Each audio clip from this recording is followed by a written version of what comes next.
straight to the River Islands guest line. Excited to have Jim Bowden, former GM in the Bigs, one of our favorite voices in the game, join us here on the show. Jim, how we doing today? Mark and Dibs, I'm doing great. It's been a great start to the season outside for teams like the Giants. Outside of teams. Although, Jim, as you know, you're talking to the fan base at maybe what they feel is their most optimistic moment, at least in recent weeks. But what we're trying to figure out is calling up the top prospect when you don't really have a spot for him in the everyday lineup, high-priced veterans in front of him who don't want to sit. What is your take on this in terms of the move they made and the position it puts Tony Vitello in? Bryce Eldridge should be playing first base in AAA every day. He should be taking 200 ground balls every day down there and hitting and being out there every game. And never take a game off and develop him and get him ready. You don't bring a top prospect to the big leagues and have him sit. If you're going to bring him to the big leagues, then play him every day. He's not ready for the big leagues. You need to develop him more. So put him in AAA, work on the defense. If first base is going to be his long-term position, then keep working on that defense to get improving. Let him keep improving on the bat. You never take a young player like that and have him be a pinch hitter. That's the most absurd thing I've ever heard. And, you know, if you want to look at whose responsibility is it, I mean, it's Buster Posey and Zach Manasian, who shouldn't have him in the big leagues if the manager is going to use him in this role. If this is the role Tony Vitello is going to use him, then he cannot be there and you got to option him out, period. And when you talk about using him in this role, isn't that more of a collective group decision from, Buster to Zach all the way down to Tony? I can't imagine this being anyone's decision, so I'm totally lost on this one. I'm sorry, I just don't get it. I don't understand when you got guys like Bruce Bochy and Dusty Baker and all these guys around that have done this for a long, long time. Two managers that are Hall of Famers. I don't understand why their voices aren't being heard, because to bring up a young kid and not play him, he won't develop, he won't get better. So what do you have?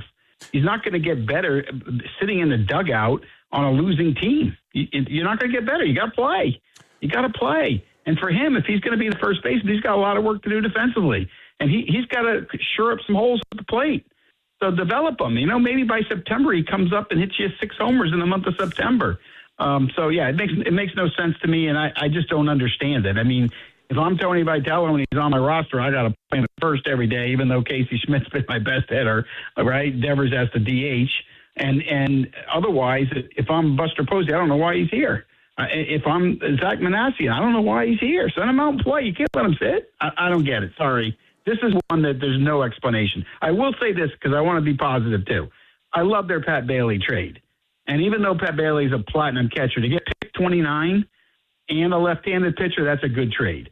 Pick 29 is going to be a good player. George Brett was picked 29, the Hall of Famer. Mike Schmidt went after 29. Recently, Ryan Waldschmidt, who the Diamondbacks just brought up, he was picked after 29. In this day and age, there's going to be a really good player at 29 that you're going to get that's going to be an everyday player. Pat Bailey's a backup. He's never going to hit. He's an Austin Hedges kind of catcher. He's a backup on a good team. So let's give Buster Posey and Zach Manasian credit. That was a really good trade by them, and that's what they're supposed to do. But here's my question to you guys, because you're there every single day. Why in the world has Devers, Chapman, and Adames not hit? Okay. How can the Giants be last in runs scored? You guys are there every day. You tell me. Because I know one thing. When I was a GM, I'd be firing all these people. I'm not watching this anymore. Someone's got to be held accountable. It's friggin' the middle of May, and none of them are hitting. So I know Devers is now, but you understand my point. We completely understand your point, and we've been kind of scratching our heads about this for a while now. But, Jim, when you say that, it brings my mind back to when you came on this station right when the Devers trade happened. I remember it so well. You called Raffy a hitting savant. You were high on the trade. You thought it made them a contender. We agreed. Yeah. What do you see? What is going on? Well, I mean, that's my point is I'm not there to know the hitting coaches. I'm not there to know the analytic people. I'm not there to know what the technical people are doing. I'm not getting it. But I know what Devers is. He's 29 years old, and last year when he hit 35 and drove in 100, that's what he is. So he should be 30-100. So why isn't he hitting? Why does Matt Chapman have one home run? Why is Willy Adames not hitting? I want new voices. I want someone to come in here and fix it. It's getting late. Like, this should at least be a 500 team. So you got that many guys underachieving. Look, everybody got upset when the Phillies fired Rob Thompson, right? Because Rob Thompson led the Phillies to a world championship. He won 90 games 3 different times, and he's one of the greatest guys in the world. But why did he get fired? Because they were all underachieving. They weren't performing. And so does Don Niley come in? Is he a better manager, right? Does he have a better voice? No. You know what they did? They shook it up to let the players know you're next. And sometimes you got to do that. When you're in the front office position and you're seeing this, sometimes you got to do things that are unpopular. And keep in mind, you've got a very young president of baseball ops in terms of experience in the front office role. You have a manager that's never been in professional ball in his life, and that's who's running the team. Look, I can relate to this. If you guys remember in 1993, I was a rookie GM. Tony Perez was a rookie manager. It was a total nightmare, and we were 4 games under 500 on May 24th, and I fired the manager because we had 2 guys that didn't know what we were doing, and we were just going in the wrong place. We finished in first the next 2 years. There are times you have to look at this thing and say it's not working. We got to pivot it. So, yeah, it got to be frustrating for Giants fans. And they shouldn't be this bad. And the pivot probably would be, quote, easier to do that to the manager as opposed to try to deal with these 9-figure contracts. Are they essentially stuck with the roster and some of these high-priced guys they have? I mean, you're stuck until you fix them, but, I mean, the whole thing is fix them. Chapman and Devers, Adames are good players.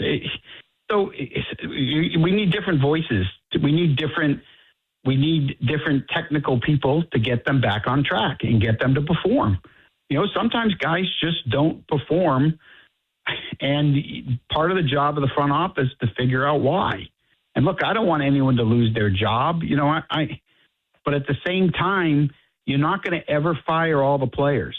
So sometimes you got to fire coaches, or you got to fire managers, or you got to fire video people. Sometimes you got to fire people to bring in different voices that are going to work and wake the players up and let them know they're next.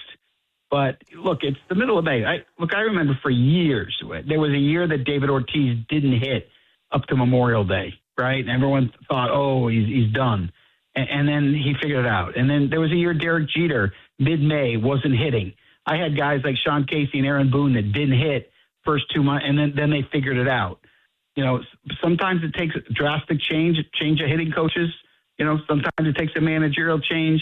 Sometimes it takes a wife. I don't know. But I know one thing.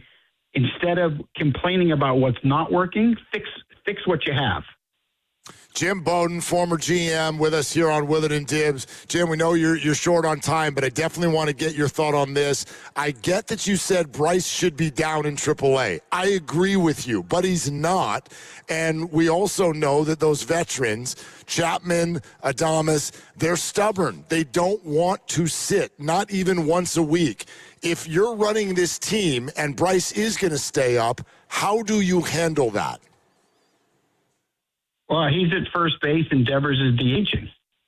And Eldridge is playing first base. And then, but then there's Casey Schmidt, right? There's Schmidt, there's Adames, there's Chapman. You got to put Schmidt at second then. What do you do with Arise? Trade him.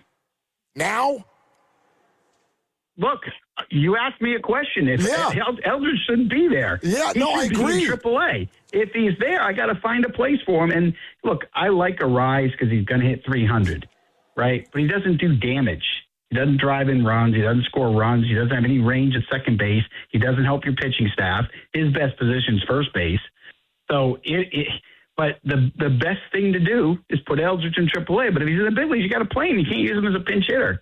But this doesn't make any sense at all. You can't have a top prospect in the big leagues on the bench as a pinch hitter. Like, who does that? It doesn't happen. Guys bring up prospects, and if they struggle and they don't hit, they option them out and fix it, and you bring it back up. What they're doing now makes zero sense, and I don't know who's doing it and why they're doing it. I just don't get it. Jim, awesome stuff, Thank you, man. Jim. Thank you so much for coming on. Appreciate you guys. Have a good one. You too.